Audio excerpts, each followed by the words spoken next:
DJ Amit राज कलमालपुर हाट।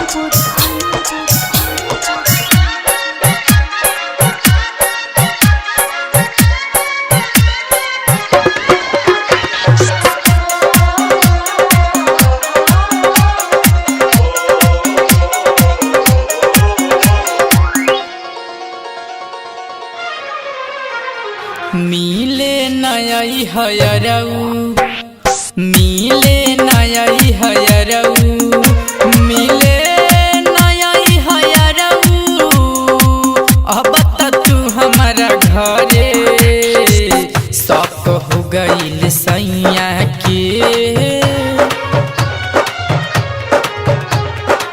शौक हो गईल सैया के मारा लगौले घरे शौक हो गईल सैया के मारा लगौले घरे मिले नई हयरऊ मिले नई हयरऊ।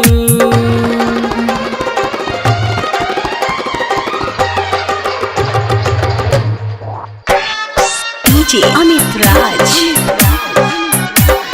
कलमालपुर हाट।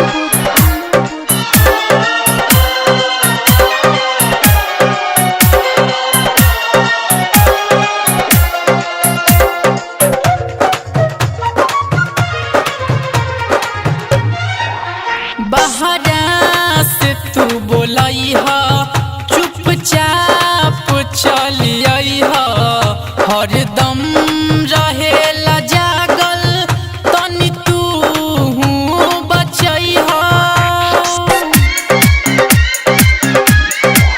बहरा से तू बोलई ह चुपचाप चलिए हरदम रहेला जागल तनी तू बचई सजिया के दारू पी के लागेला हमारा मारे शौक हो गईल सैया के शौक हो गईल सैया के मारा लगौले घरे शौक हो गईल सैया के मारा लगौले घरे मिले नई हयरऊ मिले नई हयरऊ। डीजे अमित राज कलमालपुर हाट।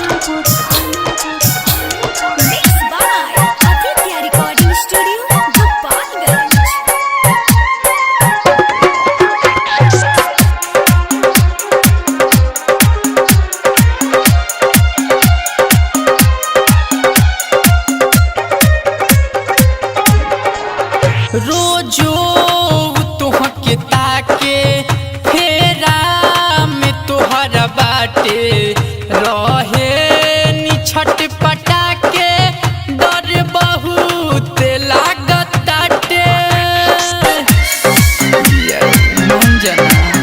रोजो तोहके ताके फेरा में तोहरा बाटे रहे निछट पटा डर बहुत लागताटे जाके उ रोज बैठल रहत पिछवारे शौक हो गईल सैया के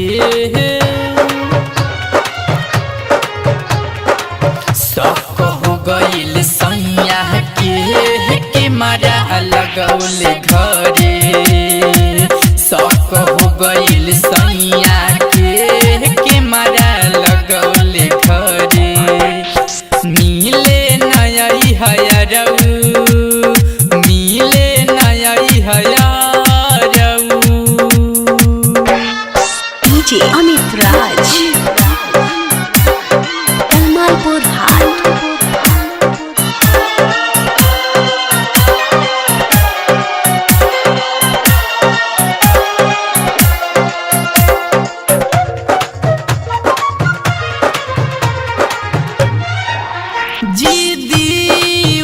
इतना बाटे थक गई समझा के भाग जाला उ त बहरा घरवा में ताला लगा के ये हो यार सुनता रहो जिहदी उ इतना बाटे थक गई समझा के भाग जाला उ त बहरा घरवा में ताला लगा के राइटर रमस रे राहुल आदत लतू सुधारे सब हो गइल सैया के